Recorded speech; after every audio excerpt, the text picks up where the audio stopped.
দীর্ঘ প্রতীক্ষার অবসান ঘটিয়ে রাজ্যের অনুমোদনহীন 680টি মাদ্রাসা সরকারি অনুমোদন পেতে চলেছে। চলতি মাসের 6 নভেম্বর একটি বিজ্ঞপ্তি প্রকাশ করে জানানো হয়েছে পশ্চিমবঙ্গ সরকারের সংখ্যালঘু বিষয়ক ও মাদ্রাসা শিক্ষা দপ্তরের সচিবের পক্ষ থেকে। উল্লেখ্য, 2023 সাল পর্যন্ত যে সমস্ত মাদ্রাসা আনঅ্যাডেড হিসেবে অনুমোদনের জন্য সরকারি পর্যায়ে তদন্তের আওতায় ছিল, গত লোকসভা নির্বাচনের আগে 3 দফায় মাদ্রাসা শিক্ষা অধিকর্তার পক্ষ থেকে 7 মার্চ 2024 তারিখে 131টি, 12 মার্চ 58টি এবং 15 মার্চ 103টি, সর্বমোট 3 দফায় 292টি মাদ্রাসা পরিদর্শনের জন্য ডিরেক্টর অফ মাদ্রাসা এডুকেশন বিভিন্ন জেলায় সংখ্যালঘু বিষয়ক আধিকারিকদের নিকট নির্দেশিকা প্রকাশ করেন।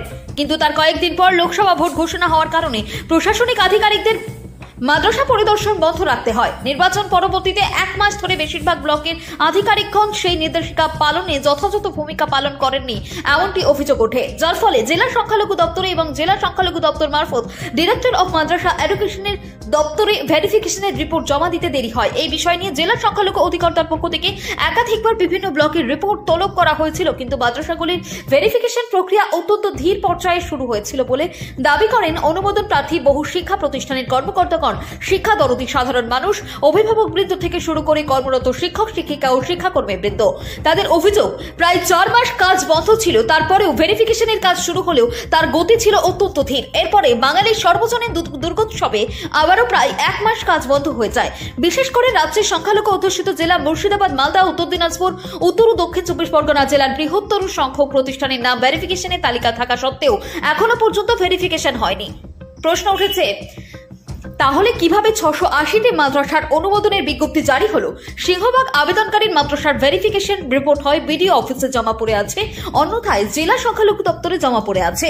তাহলে 680টি মাদ্রাসার যে বিজ্ঞপ্তি জারি হয়েছে সেটা সম্পূর্ণ হোক, কিন্তু যে সমস্ত অনুমোদনহীন মাদ্রাসাগুলি ভেরিফিকেশনের পরে তাদের অনুমোদন দেওয়ার যোগ্যতা রয়েছে, এর পেছনে ব্লক অফিস বা জেলা সংখ্যালঘু দপ্তর থেকে রিপোর্ট না জমা দেওয়া গাফিলতি তার কার সেটা তদন্ত করে দেখা উচিত। আর এই ঘটনা ঘটেছে রাজ্যের সংখ্যালঘু অধ্যুষিত এলাকার জেলা সংখ্যালঘু দপ্তর অথবা বিডিও অফিসের গাফিলতিতে।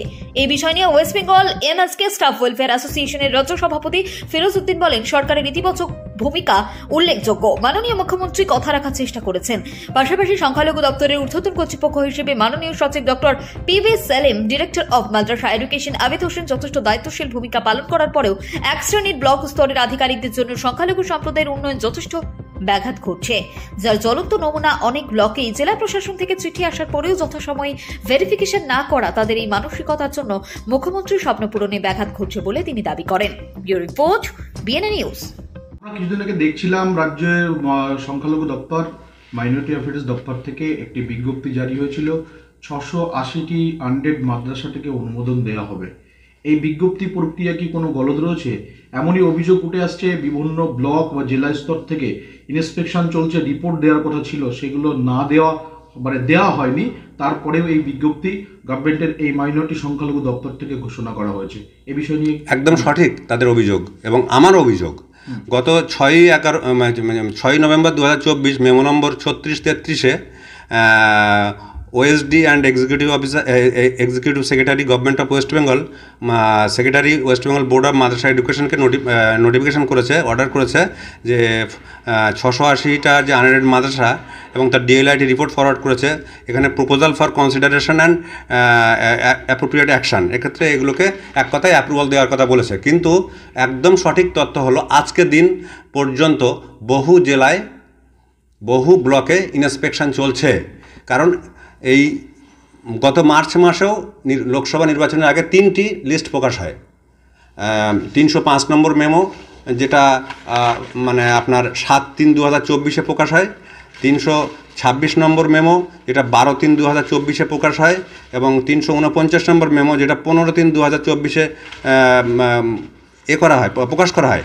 এবং সেখানে ডাইরেক্টর অফ মাদ্রাসা এডুকেশন উনি নির্দেশ দেন জেলাকে যে দ্রুত এগুলো ভেরিফিকেশন করে জমা দিতে, কিন্তু লোকসভা নির্বাচনের কারণে হয়নি। তারপরে শারদীয় উৎসবের ব্যাপারে, কিন্তু মাঝখানে যে গ্যাপ ছিল, ইচ্ছা করলে 15 দিন থেকে 20 দিনের মধ্যে যে ব্লক লেভেল এগুলোকে ভেরিফিকেশন করে অর্ডার দিতে পারতো, কিন্তু ব্লক লেভেলে চরমতম গাফিলতি, ব্লক লেভেলে চরমতর মানে আছে গাফিলতি হয়েছে, এবং জেলা স্তরেও চরম গাফিলতি করেছে ম্যাক্সিমাম জেলা, যার ক্ষেত্রে সঠিক সময়ে ডাইরেক্টর অফ মাদ্রাসা এডুকেশনের দপ্তরে এই লিস্টগুলো যায়নি। কিন্তু আমার প্রশ্ন যে একটা ইন্সপেকশন প্রক্রিয়া চলছে, ইন্সপেকশন এবং লিস্টে নাম আছে অনেক প্রতিষ্ঠানে, তাদের ইন্সপেকশন হয়নি, কারো লিস্ট ইন্সপেকশন হয়ে ব্লকে পড়ে আছে, কারো ইন্সপেকশন রিপোর্ট ব্লক থেকে জেলায় যেয়ে পড়ে আছে, ডাইরেক্ট অফিসে পাঠানো হয়নি। এক্ষেত্রে কীভাবে এই প্যানেল বাড়ায় এবং এই প্যানেল এগেনস্টে যে মামলা হতে যাচ্ছে এ বিষয়ে আমার কাছে খবর আছে, এবং সেক্ষেত্রে দেখা যাবে এই 680টা মাদ্রাসাও আটকে যাবে। এক্ষেত্রে মুখ্যমন্ত্রীর যে সদিচ্ছা সেটা ব্যাঘাত ঘটবে না। রুলস রেগুলেশন মেনে হচ্ছে এটা আমি বলছি না, রুলস রেগুলেশন মেনে করার জন্য মাননীয় ডাইরেক্টর সাহেব, মাননীয় দপ্তরের সচিব সাহেব, principal secretary minority affairs and Madrasa education যে অর্ডার দিয়েছেন সেই অর্ডারকে ভায়োলেশন করেছে জেলা মানে ডিস্ট্রিক্ট লেভেল এবং ব্লক লেভেল। মূলত এর জন্য দায়ী ব্লক লেভেল এবং জেলা স্তরের গাফিলতি। তারা সঠিক সময়ে রিপোর্ট সাবমিট করতে পারেনি, এখনও পারেনি। গতকালকেও রিপোর্ট গিয়েছে বিভিন্ন ব্লক থেকে জেলায়, এখনও সেই রিপোর্টগুলো জেলায় যায়নি, এরকম একটা খবর পরিষ্কার আছে। শিক্ষক সংগঠন বা অনেক অভিভাবকরা রয়েছেন যারা সংখ্যালঘুদের ডেভেলপমেন্ট চাই, তারা ইতিমধ্যে নাকি হাইকোর্টে যাচ্ছেন এই বিষয় নিয়ে মামলা করছেন, এরকম এটা কি সত্য? হ্যাঁ, এরকম একটা মানে আমার কাছে যে তথ্য আছে, উত্তরবঙ্গের মুর্শিদাবাদ, মালদা, উত্তর দিনাজপুর এবং আমাদের দক্ষিণবঙ্গের মধ্যে দক্ষিণ 24 পরগনা এবং আরও কয়েকটি জেলা, এদের মাদ্রাসার কর্তৃপক্ষ এই মর্মে হাইকোর্টে যাচ্ছে যে আমাদের মাদ্রাসার নাম ইন্সপেকশন তালিকায় আছে, আমাদের মাদ্রাসা রিপোর্ট পারফেক্ট হোক ইয়া রিজেক্ট হোক, যেটাই হোক রিপোর্ট তো অন্তত হবে, রিপোর্ট যাবে। সেই রিপোর্ট না যাওয়ার আগে কিভাবে প্যানেল বার হলো? আপনাকে শেষ প্রশ্ন করছি, বাম আমলে সংখ্যালঘুদের উপরে অত্যাচার হয়েছে বারবার শুনতাম, সেই জায়গায় দাঁড়িয়ে এই সরকারের আমলে সংখ্যালঘুদের উপরে অত্যাচার হচ্ছে কি জানি না, তাহলে বামেদের সময় সংখ্যালঘুদের যে অবস্থা ছিল শিক্ষা ব্যবস্থায়, বর্তমান সরকারের আমলে কি সেই একই রকম থেকে গেল? সংখ্যালঘুদেরকে কোনো উন্নয়ন করা হচ্ছে না? সংখ্যালঘুদের উন্নয়নের ক্ষেত্রে মুখ্যমন্ত্রীর সদিচ্ছা থাকলেও এক শ্রেণীর আধিকারিকদের গাফিলতির কারণে সেটা বাস্তবায়ন হচ্ছে না, এটা আমি বলতে পারি। এক শ্রেণীর আধিকারিকদের, যদিও এইটা জেলা লেভেলে, জেলা স্তরে এবং ব্লক স্তরের আধিকারিক, ডাইরেক্টর লেভেল বা নবান্ন দপ্তরের যারা আধিকারিক আছেন তারা প্রত্যেকে আন্তরিক এবং মুখ্যমন্ত্রীর যথেষ্ট সদিচ্ছা থাকা সত্ত্বেও এই জেলা স্তর এবং ব্লক স্তরের আধিকারিকদের জন্য এই মুখ্যমন্ত্রীর সদিচ্ছা বাস্তবায়ন হচ্ছে না। এক্ষেত্রে আমি মাননীয় মুখ্যমন্ত্রীর দৃষ্টি আকর্ষণ করছি এবং মুখ্যমন্ত্রীর সংখ্যালঘু বিষয়ক প্রধান উপদেষ্টা হিসেবে অধ্যাপক ডক্টর আব্দুল সাত্তার সাহেবের দৃষ্টি আকর্ষণ করছি। তা না হলে এই বিষয়টা যদি এই ধারায় চলতে থাকে, আগামী বিধানসভা নির্বাচনে সরকারের প্রতি একটা বিরূপ মানসিকতা সংখ্যালঘুদের মধ্যে আসবে, যেখানে 5-7% সংখ্যালঘু ভোট ব্যাংক সুইপ করলেই সরকারের একটা সমস্যা তৈরি হতে পারে। এটা কিন্তু তার একটা বড় কারণ হতে পারে এবং এটা একটা বড় ইস্যু হতে যাচ্ছে। আমি ব্যক্তিগতভাবে অধ্যাপক ডক্টর আব্দুল সাত্তার সাহেবের সঙ্গে যোগাযোগ করেছি, আমার সঙ্গে কথা হয়েছে।